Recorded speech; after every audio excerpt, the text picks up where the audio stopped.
What's happening, man? It's your boy Papa Duck, back with another video. Like, comment, subscribe. If you're on YouTube, hit the notification so you're notified every time I drop a video. Please look below. Everything that y'all buy off our merchandise store goes right back into this channel to help spread the message.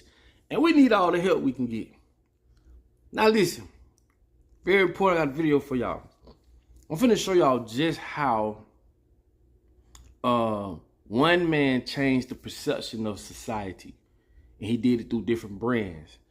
If you pay close attention to this video, you're gonna see how I always say how they use psychology, right, to control us. Cause that's just psychologists basically learning how the brain works, how people operate, why people do what they do, so forth and so on. This is gonna blow y'all mind. This is gonna show you things that y'all don't even think of.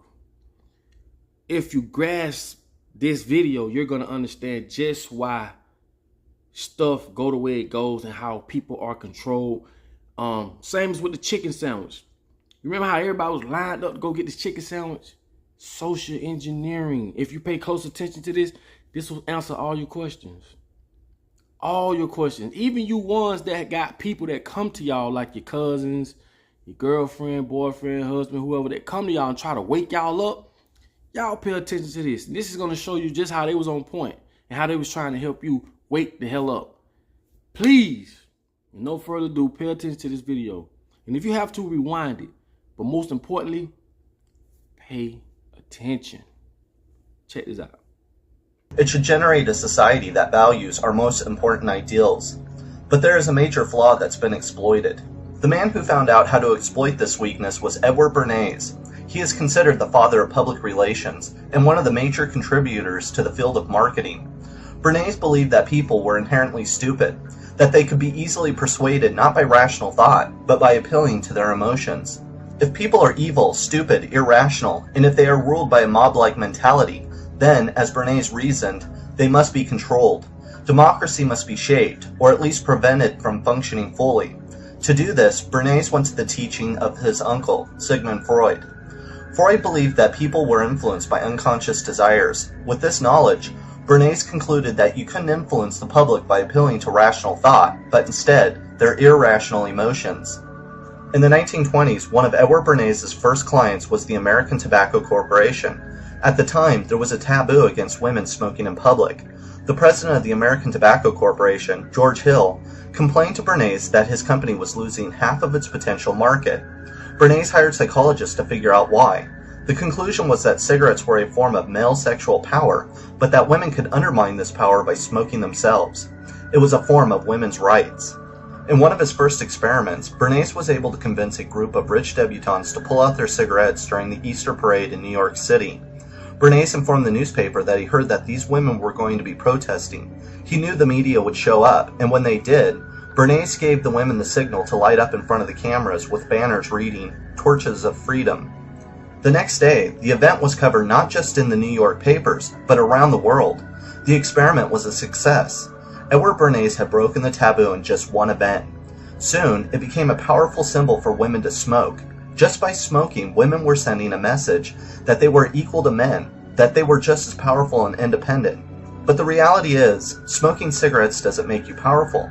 Bernays realized that he could use products to appeal not to a person's rationality, but to their emotions. Just by making a person feel special, powerful, sexy, independent, proud, happy, or excited, he could manipulate the general masses. Soon after this event, the sales of cigarettes to women skyrocketed. In 1928, Edward Bernays wrote, "The conscious and intelligent manipulation of the organized habits and opinions of the masses is an important element in democratic society. Those who manipulate this unseen mechanism of society constitute an invisible government, which is the true ruling power of our country. We are governed, our minds are molded, our tastes formed, our ideas suggested, largely by men we have never heard of. This is a logical result of the way in which our democratic society is organized." The business sector in America had become interested in Edward Bernays' new method of manipulating the public. At the time, business had appealed to people to buy their products because they had to have them. They were products that we all depend on, like toothpaste and shoes. Bernays would advise the private sector against this. Instead, he would appeal to people's emotional desires. Cars would no longer be sold because they were reliable machines, but instead they gave the driver a sense of freedom, luxury, the feeling of being special, that they might be better than their neighbor. Paul Mazur of Lehman Brothers, a man who employed Bernays, said, "We must shift America from a needs to a desires culture. People must be trained to desire. People must want new things before the old have been entirely consumed. We must shape a new mentality in America. Man's desire must overshadow his needs." The rest of corporate America agreed. Soon, demand for Bernays' services became overwhelming. Other public relations companies began to proliferate around America. Almost every major corporation came to use the method of public relations. They would appeal to people's most primal desires based not on democratic values, but on market principles. Because of these new methods, the private sector became all-powerful. Some companies, such as the United Fruit Company, had owned massive quantities of land in Guatemala. The company had come to support a series of dictators in the country. In 1951, President Arbenz became the democratically elected president of Guatemala on the platform of reform. One of his reforms was to unleash the grip of United Fruit over the country. The Congress voted for land reform in which they would buy unused parcels of land held by United Fruit and hand that land over to poor families to be used. While the public was overwhelmingly supportive of the reforms, a tiny group of elites and the United Fruit Company became threatened. The company turned to Bernays to deal with what they saw as a crisis. Because Arbenz was so popular, Bernays decided not to manipulate public opinion in Guatemala, but instead, he would appeal to the United States government. At the time, the threat of Soviet communism was in every facet of American life. Even though Guatemala was a capitalist country, Bernays had to convince the US and its public that Arbenz was a puppet of the Soviet, even though there was no connection. Bernays had to use people's fears on themselves and turn Arbenz into the single greatest threat to American democracy. Edward Bernays gathered a group of journalists from America to travel to Guatemala to meet with a small group of anti-Arbenz politicians. They convinced the journalists that Arbenz was a communist with links to the Soviet Empire. At the same time, Bernays created a phony, independent news agency in the United States called the Middle America Information Bureau. Their task was to overwhelm the media with threats of an Arbenz government by saying that Moscow was to use Guatemala as a base to attack America. The plan worked. All over America, newspapers and people were talking about an imminent attack by this small, almost completely defenseless country. While all this was happening, United Fruit Company was lobbying the Eisenhower administration. Eisenhower became convinced that Guatemala was a menace to American democracy. He ordered the CIA to overthrow the country by arming and training a rebel army. Then, the CIA created what they called a terror campaign by bombing Guatemala City. On June 27, 1954, Arbenz fled to Mexico. Eventually, Carlos Armas seized power and became dictator. He angered the public by reversing land reform. With a request from the CIA, Armas created the National Committee of Defense Against Communism. The group is generally acknowledged to be Latin America's first modern death squad. He purged the government and trade unions of people suspected of left-wing sympathies, banned political parties and peasant organizations, and restored the secret police force.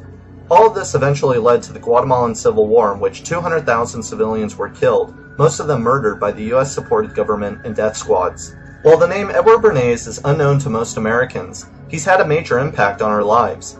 He worked for the Wilson, Hoover, and Eisenhower administration. He rubbed shoulders with the most powerful men in America, and he was employed by almost every major corporation in the US, including New Jersey Bell Telephone, Procter & Gamble, American Tobacco Company, General Electric, Dodge Motors, CBS, and Bethlehem Steel. The real irony is that Bernays was convinced that the public had to be controlled because they were irrational, that democracy had to be prevented. But in doing so, he actually made people irrational and turned them into the mob he so feared. Edward Bernays undermined democracy, the one mechanism that has self-perfecting features, and replaced that with another mechanism, one that brings out the worst human qualities such as greed, selfishness, power, envy. Bernays played on our pretensions, our lusts, fears, ignorance, and dreams, all in the name of another mechanism that runs societies, all in the name of private enterprise. That is what he referred to as the invisible government. The people who control this great mechanism are the ones who have the power and the money to manipulate entire societies for their will, for their beliefs, and for their greed.